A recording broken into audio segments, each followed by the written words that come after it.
കഴിക്കാൻ പോവാണ്. ഇതിൽ പോകുന്ന ആൾക്കാരെ നിങ്ങൾക്ക് അറിയാമോ? നമ്മുടെ സ്വന്തം രതീഷാൻ ടീം. നമ്മൾ നമ്മുടെ ലക്ഷ്യസ്ഥാനത്ത് എത്തിയിരിക്കുകയാണ്. ഭാസ്കരേട്ടന്റെ ചായക്കട. ഞങ്ങൾ ഇന്ന് ബിരിയാണി കഴിക്കാൻ വേണ്ടി നമ്മുടെ രതീഷേട്ടനാണ് ഞങ്ങളെ ഈ സ്പോട്ടിലേക്ക് എത്തിച്ചത്. ഞങ്ങൾക്ക് എല്ലാവർക്കും ചിക്കൻ ബിരിയാണി കേട്ടോ. ഞാൻ ഫുഡ് ബ്ലോഗറാണ്, അതിനാണ് പൈസ പോകും.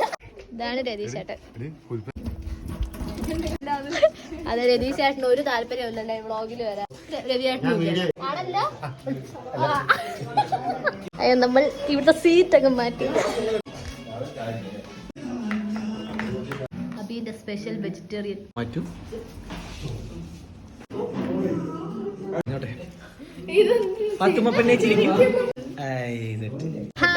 നമ്മളെ ഭാസ്കരേട്ടന്റെ ചായക്കടയിൽ നിന്നുള്ള ബിരിയാണി അടിപൊളി. അത് നല്ല സൂപ്പർ ഫുഡായിരുന്നു കേട്ടോ. എങ്ങനെ ഉണ്ടായിരുന്നു പറ.